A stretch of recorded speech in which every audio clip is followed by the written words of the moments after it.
Pandemi COVID-19 memberikan dampak yang sangat signifikan kepada industri perhotelan dan pariwisata. Hotel Arya Duta Medan merupakan salah satu hotel di Kota Medan yang mengalami dampak penurunan akibat COVID-19 hingga 40%. Pihak Hotel Arya Duta mengakui bahwa dampak dari COVID-19 mulai dirasakan sejak bulan Februari 2020.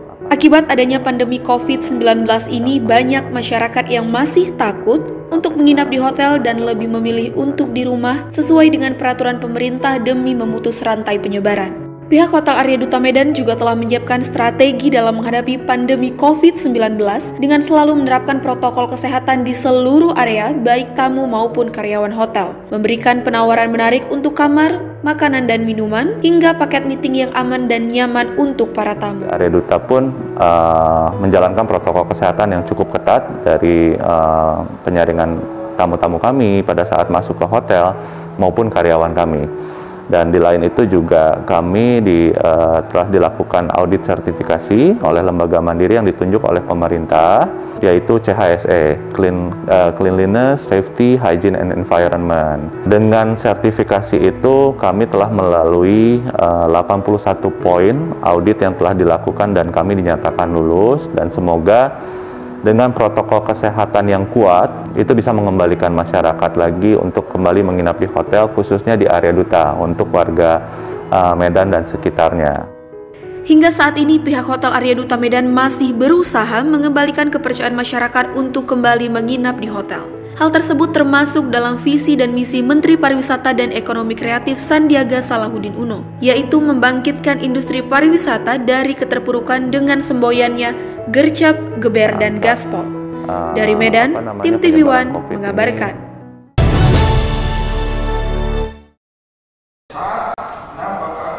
DPRD Kota Medan menyampaikan hasil reses masa sidang kedua tahun 2021 dari 5 daerah pemilihan kepada pemerintah Kota Medan melalui sidang paripurna DPRD yang berlangsung di Gedung Dewan Jalan Kapten Maulana Lubis Medan.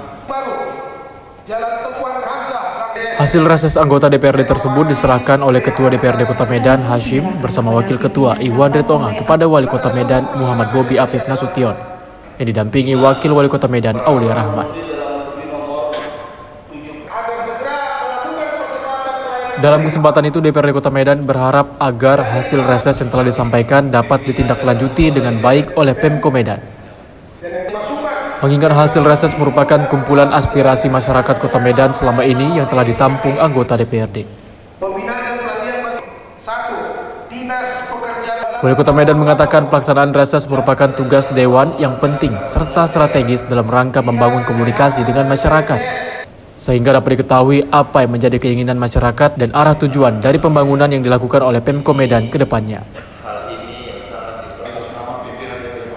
Reses yang disampaikan tadi, dibacakan tadi, hampir saya rasa 90% ya gitu ya, 90% hasilnya itu masuk ke dalam 5 program prioritas kami, mulai dari infrastruktur, tadi banyak sekali pengajuan bagaimana bisa diperbaiki.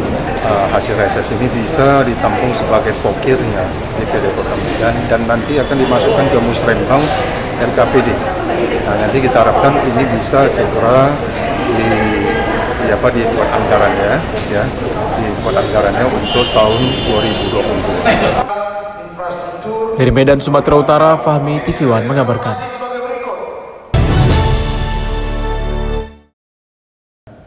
Di hari ulang tahun ke-47 Persatuan Perawat Nasional Indonesia atau PPNI melaksanakan kegiatan silaturahmi sesama Dewan Pengurus PPNI sekabupaten kota di Provinsi Sumatera Utara yang berlangsung selama 2 hari di Hotel City Hall Medan. Dengan tema Perawat Tangguh Indonesia Bebas COVID-19, Masyarakat Sehat merupakan komitmen perawat yang ikut berperan penting dalam mengatasi dan menjaga kesehatan masyarakat di masa pandemi COVID-19.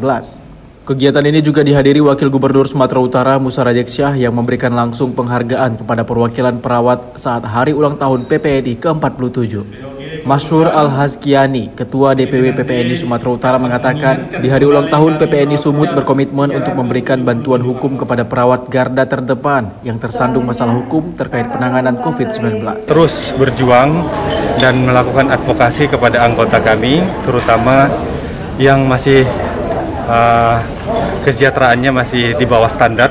Kita mengharapkan seluruh PPNI Kabupaten Kota bersatu padu, bersinergi agar melakukan upaya dan advokasi kepada pemerintah daerah masing-masing. Karena sistem otonomi daerah ini, semua sistem keuangan itu harus melalui keuangan daerah. Memang berharap banyak kepada tenaga perawat kita supaya tetap semangat dalam menghadapi suasana COVID dan juga dalam merawat seluruh pasien yang ada di Sumatera Utara dan seluruh daerah. Dan juga kami akan melihat lagi kembali nanti seperti apa Dinas Kesehatan kita kerjasama yang baik selama ini. Selain itu, PPNI Sumut juga akan berusaha memberikan upah layak hidup bagi perawat yang berada di garda terdepan dalam merawat pasien COVID-19. Dari Medan, Sumatera Utara, Ahmid Aliauzar, TV One mengabarkan.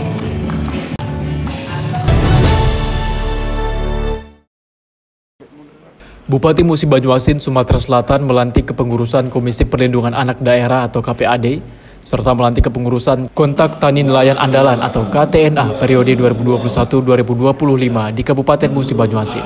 Pelantikan pengurus KPAD dan KTNA periode 2021-2025 dilaksanakan di Oprum Perkantoran Pemda Musi Banyuasin di Jalan Wahid Udin, Kota Sekayu. Pelantikan pengurus KPAD dan KTNA ini juga dihadiri oleh ratusan warga dari kalangan petani serta nelayan, serta pejabat dinas di lingkungan Pemda Musi Banyuasin. Dalam pelantikan ini, Bupati membacakan surat keputusan serta sumpah jabatan bagi para pengurus KPAD dan KTNA. Seluruh pengurus yang dilantik sudah memenuhi syarat serta sudah melewati tahap seleksi sejak bulan Oktober 2020 hingga bulan Februari 2021. Ketua KPAD dijabat oleh Soleman, sementara Ketua KTNA tetap dijabat oleh Abu Sari. KTNA harus bisa memperhatikan dan menyuarakan kepentingan para petani dan pekebun, termasuk nelayan yang ada di Kabupaten Musi Banyuasin ini. Mereka harus bisa menjadi counterpart atau mitra dari pemerintah dalam menyusun kebijakan politik anggaran bagi upaya-upaya untuk menciptakan ekosistem pertanian yang baik di Musi Banyuasin. Itu yang pertama. Yang kedua, bagi KPAD begitu juga. Pandemi COVID-19 itu membuat masalah untuk pemenuhan hak anak, perlindungan daripada anak-anak di rumah, dan juga kenyamanan dalam suasana tumbuh kembang belajar dari anak itu mengalami gangguan. Oleh karena itu, KPAD dalam hal ini harus bisa dan tanggap. Dari Musi Banyuasin, Sumatera Selatan, Puja Kusuma, TV One mengabarkan.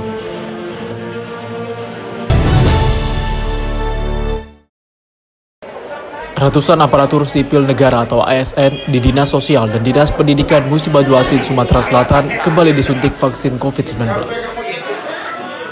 Penyuntikan ini dilakukan untuk tahap pertama dan tahap kedua.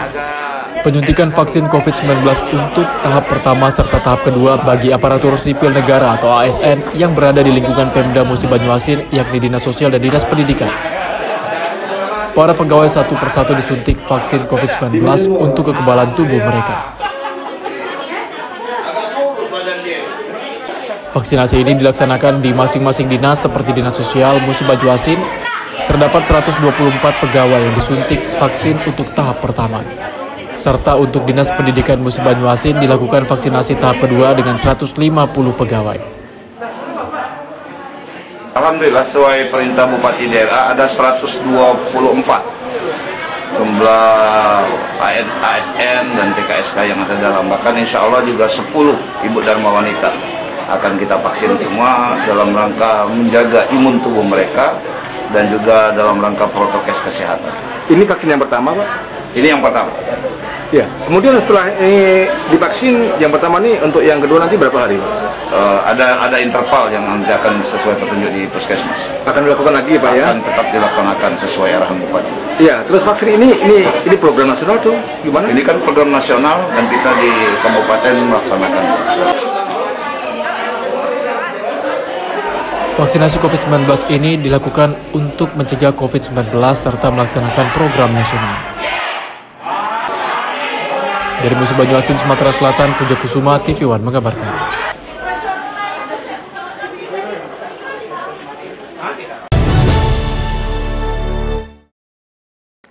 Dalam rangka pemulihan ekonomi di sektor pariwisata, pemerintah Provinsi Kepulauan Riau bersama Kementerian Pariwisata dan Ekonomi Kreatif melakukan berbagai terobosan. Salah satunya dengan membuka perbatasan melalui program Safe Travel Corridor atau Koridor Perjalanan Aman. Untuk mendukung program Safe Travel Corridor tersebut, pemerintah memastikan para pelaku atau pekerja di sektor pariwisata di Kepulauan Riau menjalani vaksinasi COVID-19. Vaksinasi pelaku pariwisata di Kepri dilakukan di 2 kawasan wisata strategis yaitu Nongsa Batam serta Lagoy Bintan. Rapat koordinasi kesiapan program Safe Travel Corridor serta vaksinasi pelaku pariwisata tersebut dihadiri langsung oleh Menteri Pariwisata dan Ekonomi Kreatif Sandiaga Salahuddin Uno. Untuk tahap awal, sedikitnya 3.600 pelaku pariwisata di Kepri telah menjalani vaksinasi dan akan terus berjalan sebelum program Safe Travel Corridor dan pembukaan perbatasan dengan Singapura dijalankan pada bulan April mendatang. Menurut Menteri Pariwisata dan Ekonomi Kreatif Sandiaga Uno, Kementerian Pariwisata menargetkan sebanyak 30.000 pelaku dan pekerja pariwisata di Kepri telah divaksinasi. Targetnya 30.000 yang harus kita lakukan sebelum April ini kita pilot project kan untuk Safe Travel Corridor. Jadi kita harapkan juga nanti prioritas di Kecamatan Nongsa dan di Bintan juga agar para pelaku pariwisata dan ekonomi kreatifnya, para tamu wisata, juga dari kerja di kapal, itu semua sudah tervaksin. Pembukaan perbatasan dengan Singapura untuk perjalanan pariwisata di Kepri tersebut nantinya akan menggunakan konsep travel bubble atau melakukan kegiatan wisata di tempat-tempat yang sudah ditentukan. Dari Tanjung Pinang, Kepulauan Riau, Kurnia Saifullah, TV One mengabarkan. Meski di tengah pandemi COVID-19, pemerintah Kabupaten Mandailing Natal, Sumatera Utara sukses menyelenggarakan Musabakoh Tilawatil Quran atau MTQ Nasional tingkat Kabupaten Mandailing Natal ke-20. Panitia memberlakukan aturan protokol kesehatan yang ketat serta membatasi peserta untuk mengantisipasi penularan COVID-19. MTQ Nasional tingkat Kabupaten Mandailing Natal ke-20 berlangsung di kantor Camat Batahan, Kecamatan Batahan, Mandailing Natal. Meski daerah ini baru pertama kali menjadi tuan rumah, namun penyelenggaraan MTQ kali ini berlangsung meriah. Bupati Mandailing Natal Dahlan Hasan Nasution meresmikan dan menyaksikan langsung penyelenggaraan MTQ ini. Untuk menyukseskan acara MTQ di tengah pandemi COVID-19, selain mengurangi peserta, panitia terpaksa bekerja keras untuk memperlakukan protokol kesehatan secara ketat. Sebelum bertanding, seluruh peserta dan ofisial wajib melakukan rapid test. Lokasi penyelenggaraan juga dipusatkan di beberapa titik untuk menghindari kerumunan. Untuk daerah Kabupaten Mandailing Natal, MTQ merupakan kegiatan tahunan yang diprogramkan untuk membentuk karakter generasi muda Mandailing Natal. Bupati Mandailing Natal Dahlan Hasan Nasution menyebutkan pemerintah Kabupaten Mandailing Natal sejak beberapa tahun lalu sudah mencanangkan pembentukan karakter Al-Quran untuk para generasi muda Mandailing Natal. Mendampingi Bapak Bupati Mandailing Natal. Semua kecamatan kan sudah kita buat habis Quran. Seperti yang saya sampaikan tadi, kiranya saatnya nanti baik bupatinya, wakil bupatinya, seluruh pejabatnya sampai ke desa dan juga anggota DPR-nya, kita harapkan adalah orang-orang ataupun insan-insan yang habis Quran.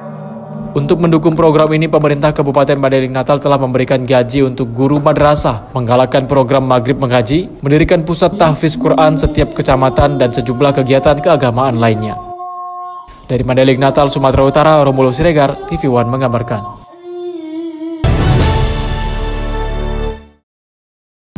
Pengurus National Paralympic Committee Kabupaten Mandailing Natal terbentuk. Untuk menunjang prestasi atlet disabilitas, Bupati Mandailing Natal Dahlan Hasan Nasution membangun sport center pada lahan seluas 5,2 hektar di Taman Raja Batu Blok D, Komplek Kantor Bupati Mandailing Natal. Ketua Umum NPC Sumatera Utara Alan Sastra Ginting melantik langsung pengurus NPC Mandailing Natal di Komplek Raja Batu Blok D, Kantor Bupati Mandailing Natal. Yang terpilih menjadi Ketua Pengurus Cabang NPC Kabupaten Mandailing Natal adalah Zulkifli. Pelantikan ini disaksikan langsung Bupati Mandailing Natal Dahlan Hasan Nasution dan Forum Komunikasi Pimpinan Daerah Kabupaten Mandailing Natal. Untuk menunjang prestasi atlet asal Mandailing Natal dan untuk melaksanakan event-event nasional, Bupati Mandailing Natal akan membangun sport center di Komplek Kantor Bupati Mandailing Natal. Saat ini Bupati sedang mematangkan lahan pertapakan lapangan olahraga dengan luas sekitar 5,2 hektar, ditambah pemanfaatan Sungai Batang Gadis yang berada persis di pinggir lapangan. Di samping untuk lapangan olahraga kita yang diberikan Allah kesempurnaan fisik, kita bangunkan di sini. Ini cukup luas, 5,5 hektar ini. Yuk, kita buat sebagai penopang prestasi, bukan hanya untuk Madinah, bukan hanya untuk Sumatera Utara, tetapi untuk mengangkat prestasi Indonesia. Di pinggir Sungai Batanggadis ini juga akan dibangun dermaga pendaratan olahraga air seperti arung jeram, renang bebas, kayak, dan lainnya. Sementara itu, Ketua NPC Sumatera Utara Alan Sastra Ginting sangat mengapresiasi perhatian Bupati Mandailing Natal terhadap atlet-atlet disabilitas baik lokal maupun nasional. Pak Bupati juga akan membangun sport center di sini. Ini nanti akan lebih bagus lagi untuk pola pembinaan NPC Madinah untuk kedepannya. Dengan didukung dengan sarana yang sangat luar biasa ini, pasti akan melahirkan atlet-atlet yang sangat luar biasa. Dari Mandailing Natal, Sumatera Utara, Romulo Siregar, TV One mengabarkan.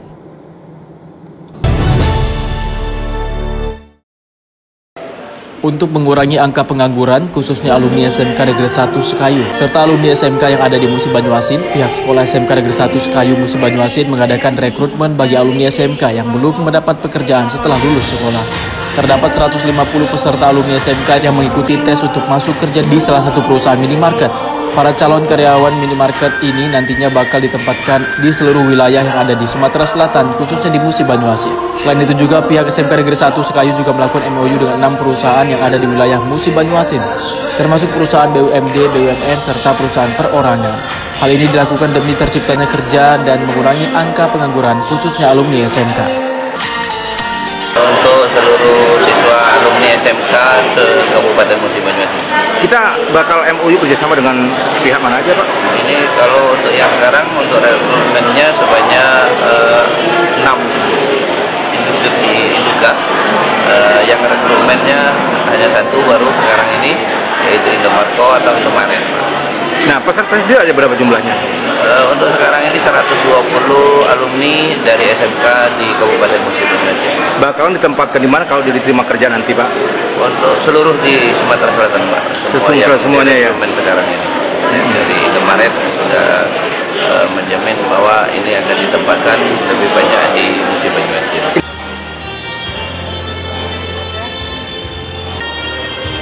Dengan dilaksanakannya perekrutan tenaga kerja serta penandatanganan atau MOU dengan perusahaan, diharapkan tercipta generasi muda khususnya lulusan SMK dan menjadi putra-putri bangsa yang penuh dengan semangat kerja.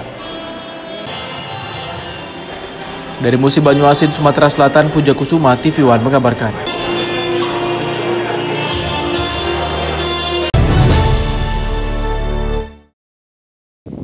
Gubernur Sumatera Selatan Herman Deru meninjau pengerjaan proyek pembangunan pembangkit listrik tenaga uap PLTU Tanjung Lalang yang berkapasitas 2 kali 660 MW pada Sabtu 13 Maret di Desa Tanjung Lalang, Kecamatan Tanjung Agung, Kabupaten Muara Enim, Sumatera Selatan. Proyek dengan nilai investasi mencapai 1,68 miliar US dollar ini dibangun oleh PT Huadian Bukit Asam Power atau HBAP.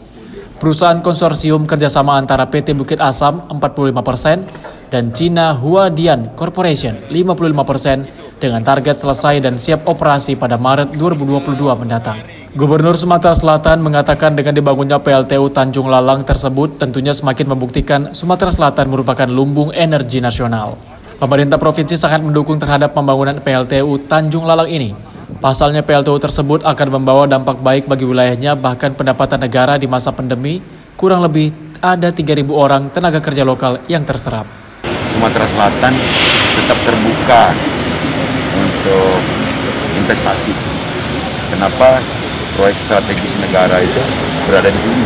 Artinya karena masyarakatnya welcome, pemerintahannya, dan pelayanan perizinannya yang baru-baru ini mendapat penghargaan loh kita, termasuk urutan yang baik di Indonesia ini dalam pelayanan. Kita ingin tahun depan itu terbukti bisa mengoperasikan listrik, jadi Sumsel ini akan lebih bisa menyumbangkan energi primer bagi nasional, akan dimulai dari Sumatera.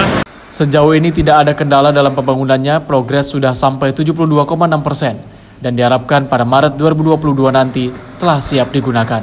Dari Kabupaten Muara Enim, Sumatera Selatan, Kiki Habibi, Noviansyah, TV One mengabarkan.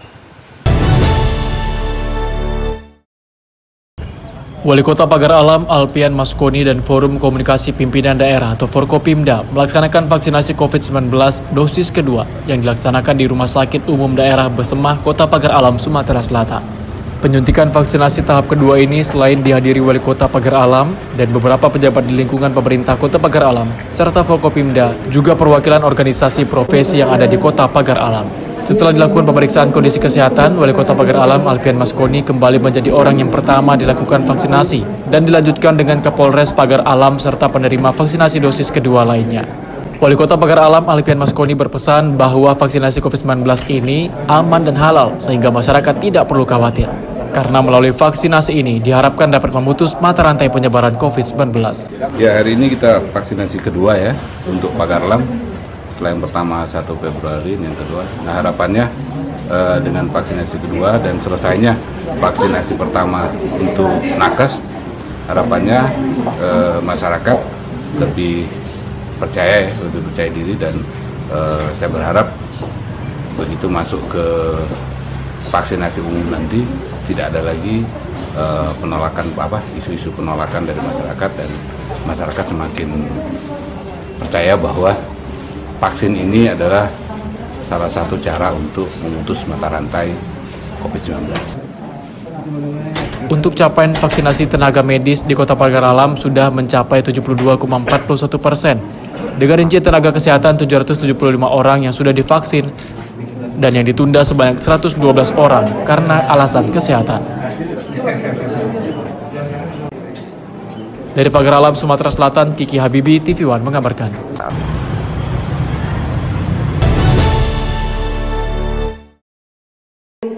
Jajaran pemerintah Kabupaten Lampung Utara berkomitmen meningkatkan standar pelayanan publik dengan bekerjasama dengan Ombudsman. Diharapkan penyelenggaraan standar pelayanan publik di Kabupaten Lampung Utara dapat berjalan semakin optimal dan dirasakan oleh masyarakat. Bupati Lampung Utara Budi Utomo hadiri sosialisasi kepatuhan standar pelayanan publik dan penandatanganan komitmen penyelenggaraan standar pelayanan publik di Kabupaten setempat pada 3 Maret 2021 di ruang Tapis Pemda. Pelayanan publik telah menjadi bagian dari kebutuhan dasar, mulai dari persoalan administrasi kependudukan, kesehatan, pendidikan, maupun urusan penghidupan lainnya.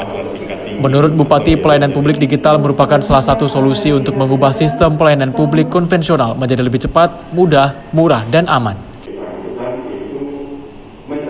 Untuk itu, saya minta kepada kepala perangkat daerah agar penandatanganan komitmen ini jangan dianggap sebagai kegiatan seremonial saja, melainkan dapat benar-benar dilaksanakan sehingga penyelenggaraan standar pelayanan publik di Kabupaten Lampung Utara dapat berjalan semakin optimal dan dilaksanakan akan dirasakan hasilnya oleh masyarakat Kabupaten Lampung Utara. Sosialisasi dilakukan sebagai langkah awal sebelum dilaksanakannya penilaian standar pelayanan publik terhadap sejumlah organisasi perangkat daerah di Kabupaten Lampung Utara. Jadi ini memang kesiapan untuk penilaian di 2021. Oke, indikatornya apa Pak? Iya, nanti indikatornya kan parameternya sebenarnya dari Undang-Undang Pelayanan Publik 25 tahun 2009 ya, sama turunannya. Itu sebenarnya udah jelas kan kewajiban-kewajiban apa yang memang harus dilakukan oleh pemerintah daerah dalam hal ini UPD dalam memberikan pelayanan terhadap masyarakat. Dari Lampung Utara, Lampung, Pujiansyah, TV One mengabarkan.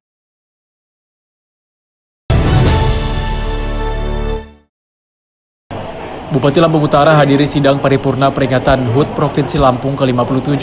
Bupati berharap di momentum hari jadinya Provinsi Lampung, segenap pihak dapat meningkatkan persatuan dan kesatuan demi kemajuan Lampung Utara.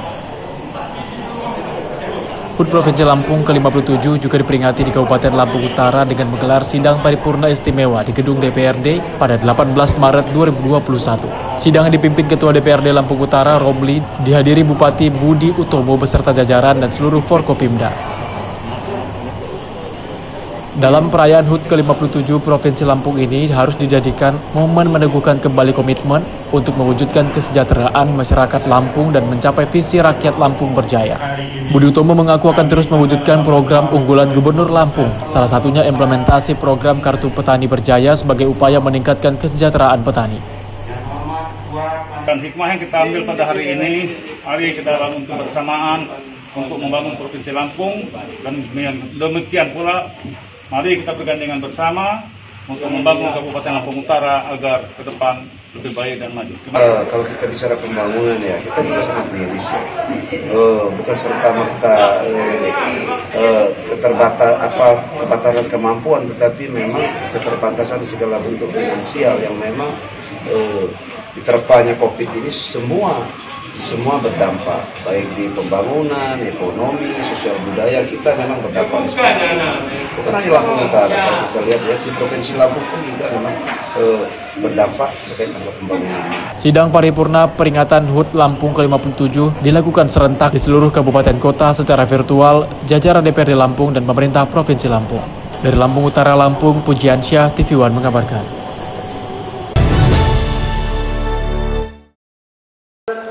Pemerintah Kabupaten Lampung Utara menggelar musyawarah rencana pembangunan atau Musrenbang, rencana kerja pemerintah daerah tahun 2022 secara virtual dengan penerapan protokol kesehatan. Bupati Budi Utomo yang hadir dalam Musrenbang tersebut berharap dengan adanya Musrenbang dapat membangun komitmen dalam pencapaian pembangunan yang berkualitas. Pelaksanaan Musrenbang ini dilakukan di ruang Tapis Pemkab Lampung Utara pada Selasa 23 Maret 2021 lalu. Pelaksanaan Musrenbang RKPD Kabupaten Lampung Utara tahun 2021 ini dihadiri Gubernur Lampung yang diwakili Asisten Perekonomian dan Pembangunan Provinsi Lampung, Edi Yanto, dan Bupati Lampung Utara, Budi Utomo. Perencanaan pembangunan daerah merupakan satu kesatuan yang tidak terpisahkan dalam sistem perencanaan pembangunan nasional. Dalam rangka menjamin agar kegiatan pembangunan dapat berjalan efektif, efisien, dan mempunyai sasaran yang jelas, perlu disusun suatu perencanaan pembangunan daerah secara sistematis, terarah, terpadu, menyeluruh, dan responsif terhadap aspirasi dan perubahan zaman. Bagaimanapun juga Lampung Utara merupakan bagian daripada wilayah Provinsi Lampung. Kalau Lampung Utara maju, maka provinsi akan maju. Melalui pelaksanaan Musrenbang ini dapat menjadi media interaktif bagi segenap stakeholder dalam menetapkan program kegiatan serta membangun komitmen bersama-sama di antara para pemangku kepentingan dalam pencapaian pembangunan yang berkualitas. Rancangan awal RKPD Lampung Utara tahun 2022 yang sudah mengikuti tahapan mulai dari Musrenbang di tingkat desa, kemudian Musrenbang RKPD di tingkat kecamatan, kemudian konsultasi publik sampai dengan verifikasi usulan yang dilakukan di Bapeda.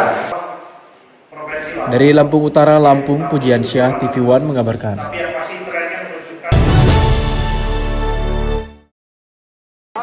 Wali Kota Bandar Lampung Eva Dwiana meninjau langsung proses pengerukan sedimen di Sungai Wai Awi, Kelurahan Jagabaya 1, Kecamatan Wai Halim, Bandar Lampung. Wali Kota Bandar Lampung Eva Dwiana berencana melakukan normalisasi sungai dan membangun tanggul dalam program Grebek Sungai. Normalisasi Sungai Wai Awi tersebut merupakan tahap awal yang dilakukan pemerintah Kota Bandar Lampung dalam mengatasi banjir yang terjadi akibat meluapnya air sungai. Pengerukan sungai yang akan dilakukan ditargetkan memiliki kedalaman sampai 1,5 meter. Pengerjaan fisik normalisasi sungai yang dijadwalkan pada 2022 mendatang. Namun tahun 2021 ini sudah mengawali dengan mengeruk sedimentasi sungai, salah satunya Wai Awi di Kelurahan Jagabaya 1 Kecamatan Wai Alim ini. Secara hidrologi, Kota Bandar Lampung mempunyai 2 sungai besar yaitu Wai Kuripan dan Wai Kuala dan 23 sungai-sungai kecil. Semua sungai tersebut merupakan daerah aliran sungai yang berada di wilayah Kota Bandar Lampung dan sebagian besar bermuara di Teluk Lampung. Pemerintah Kota Bandar Lampung mencatat 5 aliran sungai perlu dilakukan pengerukan, yakni Sungai Wai Lunik, Sungai Prasanti, Sungai Tanjung Senang, Sungai Bumi Waras, dan Sungai Kampung Kerawang. Hari ini kita melihat lokasi sungai yang akan kita keruk karena rencana hari Jumat Bunda akan grebek sungai bersama teman-teman dari pemerintah kota. Karena seluruh wilayah kota mudah-mudahan tidak ada banjir lagi. Ini awal dari kita melihat meninjau tempat untuk grebek besok hari Jumat. Mudah-mudahan sungai di tempat kita lancar, dan juga Bunda tadi memberikan arahan sedikit pada ibu-ibu jangan buang sampah sembarangan. Iya tuh, dengerin ibu. Tadi ada reward ya Bunda? Ada reward ya nanti. Bun, rencananya berapa meter Bun pengerukan Bun? 1,5 deh katanya. Kedalaman. Iya. Dari Bandar Lampung, Lampung, Pujiansyah, TV One mengabarkan.